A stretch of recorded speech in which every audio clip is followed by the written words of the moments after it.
Olá pessoal, tudo tranquilo? Então nessa semana a gente vai estar falando, né, iniciando a falar na verdade sobre redação científica, né? Eu acabei dividindo essa aula em duas partes, então nessa semana e na semana que vem, tá? Bom, uma coisa que eu não posso esquecer de comentar para vocês é que eu vou estar publicando lá no AVA, né, dois projetos, né, que já foram apresentados nessa disciplina, para que vocês tenham uma noção melhor aí do que se espera, tá bem? Apesar da gente já ter comentado bastante sobre isso, é sempre válido que vocês tenham, né, o que os colegas de vocês mesmos já produziram, tá bem? Então, caso eu me esqueça, depois de gravar esse vídeo, vocês me lembrem, tá? Mas eu vou estar colocando lá no AVA esses links aí, para vocês darem uma ideia, né? Ter uma noção melhor do que se espera de um projeto. Tá bem, pessoal? Então vamos lá. O tema de hoje, então, é a redação científica, que é mais ou menos eu tentando dar aqui algumas dicas, algumas coisas para tentar auxiliar vocês a escrever um bom projeto, né? Uma maneira bem concisa, né? Que vocês consigam transmitir bem a ideia do que vocês estão querendo passar. Tá bem? Então vamos lá. Bom, os tipos de linguagem, né? Existe a linguagem literária, que ela é conotativa, então abre margem aí para interpretação, né? Cada um vai entender, né? Enfim, dá margem para interpretação, né? Lá da Agatha Christie, né? Monteiro Lobato. Agora, a linguagem científica, ela é denotativa. E aí, por denotativo, ela tem que ser clara, concisa, precisa, sem deixar nada nas entrelinhas. Tá bem? A gente sempre fala, né, que olha, é como se alguém de uma outra área, né, que não entende nada de economia, pegasse lá o texto de vocês e ele conseguisse ler e entender que diabos vocês estão querendo dizer, tá bem? Tem que ficar bem claro para ele, olha, o cara fez isso, fez aquilo, fez não sei o quê, tá? Então tem que ser bem claro, tá? Bom, quais são as qualidades essenciais para a redação científica? Bom, tem que ser linguagem correta, né? Tem que ser conciso, né? Não dá para ser muito prolixo não, tem que ser bem conciso. Tem que falar com clareza, né? Não deixar dúvida nenhuma sobre o que está fazendo. Tem que ser harmônico, claro, né? Um parágrafo com o outro, tem que sempre ter aquele fio condutor que a gente tanto fala aqui na aula, né? Tem que ter originalidade, né? Claro, aí vocês vão estar escrevendo, né? Vocês vão estar compilando lá, penso sempre no referencial, né? Compilando as informações e misturando, né? Deixando do jeito que siga esse fio condutor e mostrando, né, a cara de vocês aí, né? A originalidade. Tem que ter vigor, claro que, né? Literatura científica nem sempre é a coisa mais interessante de se ler, né? Mas um bom texto é legal, é bom de se ler, né? Que tu consiga entender bem, que fique bem claro, tem vigor. É muito melhor do que um texto mal escrito. Precisão, né? Ou seja, deixar bem preciso o que vocês estão fazendo, né? Todas aquelas, não botar nenhuma sujeirinha para debaixo do tapete, descrever bem o que vocês fizeram para chegar até aquele resultado, né? E descrever bem os resultados, seja eles uma coisa que vocês imaginavam a favor ou contra, né? E é claro, também com elevação da linguagem, tá? Bom, né, para uma comunicação eficiente, o que tem que ter, né? Ou seja, para vocês digitarem lá, escreverem o projeto e os artigos de vocês, né? A própria monografia, que é um artigo, né? Então, pensar o que vocês vão querer dizer, planejar, e aqui por planejar a gente sempre fala, né? Daqui a pouco usar uma bíblia, né? Usar um artigo que tenha feito alguma coisa semelhante e roubar, entre aspas, o fio condutor dele, né? Então já é um bom caminho aqui, né? De como mostrar as ideias. Bom, escrever, né? E aí, depois que eu já comentei, né? Escrever os artigos, tá. Cara, terminou lá, né? Fecha o computador, vai dormir, vai fazer outra coisa. Depois do outro dia, abre, dá uma lida, né? E aí eu rever, tá bem? E aí vocês percebem que isso aqui entra meio que num loop, né? E depois que vocês vão rever, vocês vão pensar em coisas a mais que vocês não disseram, né? Enfim, reforçar alguns pontos, aí vão ter que planejar de novo como é que vão fazer isso, escrever de novo e rever de novo. E aí vira um loop até que vocês tenham lá um texto conciso, claro, né, com todas aquelas características que a gente viu. Beleza? Não é fácil é muito mais fácil falar do que fazer. Tá bem? Por isso que eu digo, né? Isso aqui requer tempo, tá? O lado bom disso, pessoal, é claro, vocês estão na primeira experiência de vocês. Mas conforme a gente vai fazendo isso, pega o traquejo e a coisa flui muito melhor no futuro. Tá bem? Existe aquele learning by doing lá, né? Não sei se vocês estudaram isso lá em crescimento, mas enfim. Tá bem? Bom, estrutura do trabalho. Tá? Aqui é, na verdade, um artigo científico, né? Tem o título, lá os autores, resumo, aí eu resumo em inglês, né? As palavras-chave, em português e inglês. Aí a mesma estrutura do que eu estou pedindo lá para vocês, né? A introdução, o método, né? Aqui resultados com discussão e a conclusão, e as referências bibliográficas, tá? Estou apresentando isso aqui para dar como sugestão, né? Como guia na hora de vocês escreverem, né? O título é o que eu estou fazendo. Então, por exemplo, na minha tese, é o efeito de pares nas escolas no Brasil. Então é o que eu estou fazendo. Por que eu estou fazendo? Bom, é porque eu quero avaliar se existe o efeito de pares no Brasil. Tá? É o objetivo. Para quem? Bom, aí é o leitor, né? Aí o método, o que o método responde? Onde? Bom, é no Brasil, quando? Nos períodos, né? Foram 4 anos que eu utilizei das bases de dados, né? Como? E aí é, de fato, o modelo econométrico que eu utilizei. Tá bem? Os resultados. Bom, tu quis avaliar lá se existe efeito de pares. Bom, que tamanho é esse efeito? Ele existe? Qual é o tamanho desse efeito? Bom, e aí o que isso significa, né, na discussão? É mais que os Estados Unidos? É menos que a China? O que mais? É comparável, por exemplo, se eu botar mais meninos na turma, que era uma coisa da minha tese, né? Mas será que isso é comparável com outras políticas públicas? Né? Como, por exemplo, sei lá, botar o professor do mesmo... botar uma professora ou um professor? Será que isso é a mesma coisa? Que eu adicionar mais meninas na turma ou não? Né? E então, bom, e aí? Chegasse nesse resultado aqui, e aí? Então, né? Dá para ter alguma política, formular alguma política pública com base nisso? Ou até pode acontecer, né, e muitos artigos fazem isso, é dizer, olha, a partir desses resultados, né, na hora da conclusão, olha, é interessante avaliar mais tal outra coisa, né, dar uma ideia de uma linha de pesquisa, né? É interessante aprofundar mais determinada questão, tá bem? É o que fazer a partir daí. Beleza? Bom, aqui, né, para redação de um trabalho científico. Cara, isso é uma dica preciosa, tá? Eu aconselho vocês a fazerem isso, tá? Escolher um periódico, né, na hora de botar nas normas, tá bem, pessoal? Escolher um periódico e ver as instruções dos autores. Porque lá vai ter uma série de detalhes, né, vai detalhar bem o que vocês têm que fazer, o jeito de escrever e tudo mais. Tá? As norminhas lá para seguir, tá ok? Até eu coloquei aqui como exemplo a diretrizes para autores da PPE, né, Pesquisa e Planejamento Econômico. É uma das principais revistas que tem no Brasil hoje, né? E aqui vocês podem ver, ó, olha lá, o texto deve ter digitado como Time New Roman, Copa 12, espaçamento e-mail, né? Enfim, é uma série de regrinhas que é super válido que vocês façam isso.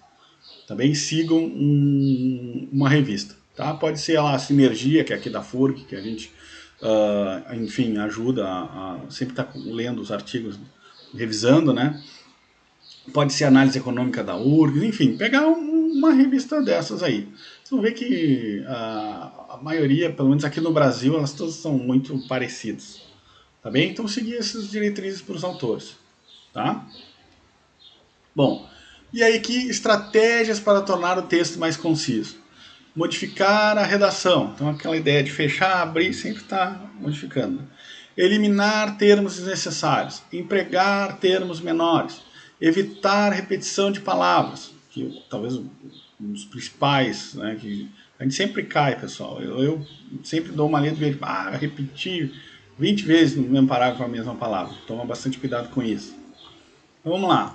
Modificar a redação. Olha lá. Exemplo aqui, né? Analisando os dados contidos na tabela 1, verifica-se que não houve diferença quanto à produção. Poxa, olha como fica muito mais claro aqui, ó. Não houve diferença na produção. Tabela 1. Né? Pô, muito mais conciso, muito mais claro, não fica tão enredando. Imagina vários parágrafos desse tipo de texto aqui, né? Bom, termos desnecessários, né, que vocês têm que tirar fora. Os dados estão na tabela a seguir. Não, na tabela 1, tá? Ou tabela 2, enfim. Como já foi mostrado anteriormente? Não, como já foi mostrado, não precisa do anteriormente. Peso médio ao redor de 5, não. Peso médio de 5 kg. O fruto de formato oval, né? Não, fruto oval. Polpa de cor alaranjada. Então, quer dizer, evitar ser prolixo, né? Deixar bem conciso, bem claro. Tá? Termos menores, sempre preferi. Né? Então, por exemplo, em vez de primeiramente, não. Primeiro fiz tal coisa. A aplicação é o uso de tal técnica. Posteriormente, usar depois. Utilizar, trocar por usar. Consequentemente, assim. Constitui-se, é. Representa, é. Consonância, acordo. Tá? Então aqui são os terminhos para vocês, para ficar, que ajuda a esclarecer, deixar mais claro e mais conciso o jeito que vocês estão escrevendo, tá bem? Isso aqui é sempre bom eu ler isso aqui também, porque me lembra que eu também tenho que... A gente está sempre em constante aprendizado, tá? Eu admito isso para vocês. Bom, aí repetição de palavras, né? Evitar. O experimento 1 foi executado assim. O terreno foi preparado mecanicamente, o plantio foi realizado manualmente, a adubação foi de acordo com... né? 25 palavras. Olha lá, o experimento 1 foi executado assim. Terreno preparado mecanicamente, plantio manual e adubação de acordo com Soares, 1985. Poxa, 18 palavras, né? O cara eliminou aqui 7. Vocês veem como é sobre o ouvido é melhor esse parágrafo aqui, né? Vocês não concordam, né? Aqui é melhor, né? Então, vamos buscar sempre esse tipo de parágrafo, evitar esses aqui, tá? Tirar a repetição de palavra. Outras coisas para evitar. Tautologia, né? Dizer o mesmo duas vezes, com palavras diferentes. Né? Toma cuidado. Circunloque, várias palavras que podem ser substituídas sem perder o significado por uma única palavra. Agora a gente vai ver os exemplos. Adjetivos desnecessários. Eu diria até mais forte, né? Adjetivo não entra no artigo científico. Muito raramente vai entrar adjetivo. Advérbios desnecessários e linguagem pessoal, né? Aí, mano, fizemos tal. Tá. Não, linguagem pessoal não, tá? Vamos lá, tautologia, né? Dizer o mesmo duas vezes, com palavras diferentes. Ó. Em minha própria opinião pessoal, então, não. Né? Minha própria ou é pessoal? Pô. Cada indivíduo, isoladamente, agrupados conjuntamente, superpostos uns sobre os outros, um após o outro, em sucessão, o fruto foi dividido em duas metades iguais. Gente, até é divertido quando, quando a gente lê isso aqui. Mas olha, acontece, porque o texto é longo, requer muito trabalho, e isso aqui passa, gente, passa. Então por isso que eu digo para vocês, reler o texto, né? Fecha lá, abre no outro dia, lê com calma, tá bem? Que isso aqui acontece, é mais comum do que vocês estão imaginando aí, tá bem? Circunloquio, né? Conjunto de palavras que pode ser substituído com vantagem por uma só palavra. Então, em vista do fato de, por quê? Com exceção de, exceto, que se conhece pelo nome de chamado ou é denominado, nem neste preciso momento, agora, durante o tempo em que enquanto. Tá? Então são palavrinhas, olha lá. Elimina um monte de texto prolixo e cansativo. Né? Deixar o troço claro e conciso.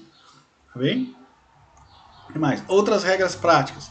Utilizar sinônimos para evitar repetição de palavras. Cara, isso aqui eu sou fã número 1 de Google e Translator, né? De ficar digitando palavra e ficar procurando sinônimo. Porque, cara, se vocês olharem o meu Google Chrome aqui que eu uso, cara, tá sempre aberto nessa página, porque eu tô sempre procurando sinônimos e tal, e pensando maneiras melhores de dizer a coisa, né? Eu falei, eu também tenho dificuldade, eu também sou ser humano, gente como a gente. Então, não construir parágrafos muito longos. Frases também, né? Aqui poderia ser frases também muito longas. Pensar que o cara tá lendo, ele precisa respirar também, né? Não construir parágrafos longos. Padronizar quando houver diferentes opções. né? Então deixar o texto mais ou menos harmônico também, né? Ou, por exemplo, aqui, ó, que eu até falei para os meus orientandos e cabe para vocês todos, né? Usar sempre o presente. Não é vamos usar tal método. Não. Usamos o método. Que na verdade nem o moço poderia, né? Aplica-se, né? É esse método, tá? Evitar o uso de termo estrangeiro quando houver correspondência. Evitar cacofonia, né? Ficar repetindo, né? Kkkkk, né? Não. Evitar rimas. Evitar o uso de termos desconhecidos ou pouco empregados. Evitar voz passiva. Tá? Então, o que mais? Redação científica, atenção, a grafia, né, o significado, né, o sentido que vocês estão falando, a pontuação, a acentuação crase, concordância, regência. Então, quer dizer, aqui, né, uso do português correto, tá?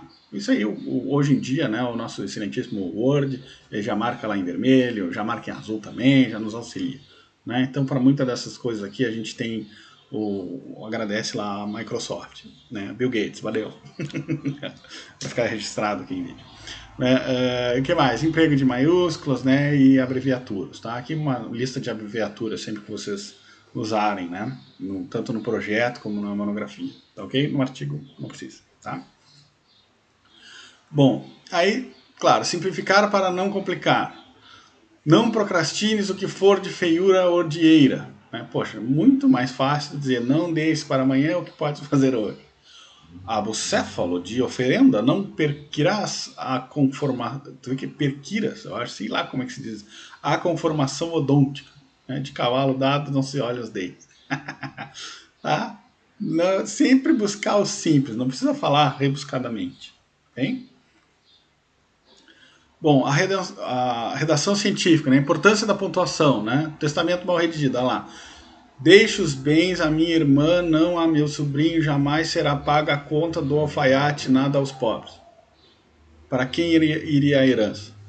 Tá? Deixe os meus bens a minha irmã, não a meu sobrinho, jamais será paga a conta do alfaiate, nada aos pobres. Bom, vamos ver como é que fica com a pontuação, né? Primeiro, deixe os bens a minha irmã? Não! A meu sobrinho, jamais será paga a conta do alfaiate, nada aos pobres. Bom, tudo então ficou para o sobrinho, né? Deixe os meus bens a minha irmã, não a meu sobrinho, jamais será paga a conta do alfaiate, nada aos pobres. Aqui quem ganhou a herança foi a irmã. Deixe os meus bens a minha irmã? Não, a meu sobrinho, jamais será paga a conta do alfaiate, nada aos pobres. Aqui quem ganhou foi o alfaiate, né? Deixe os meus bens a minha irmã? Não, a meu sobrinho, jamais será paga a conta do alfaiate? Nada, aos pobres. Aqui quem ganhou foram os pobres. Tá bem, pessoal? Toma bastante cuidado com a pontuação. Mas, recomendações para um estilo mais eficiente, né? Preferência a frases curtas, né? Isso é uma coisa que eu também tento sempre trabalhar, né? Prefira palavras também curtas e simples. Ponha sentenças na forma positiva, né? O método é este, né? Não é vai ser, não é foi, tá? É este. Opte pela voz ativa, escolha termos específicos, fique com as palavras concretas, restringe a entrada de adjetivos, ó, isso aqui que eu falei lá, né? Adjetivos para mim não entra mesmo. Prefira frases enxutas, seja conciso, corra atrás da frase harmoniosa, isso aqui dá trabalho. Busque a clareza, teste a legibilidade do texto.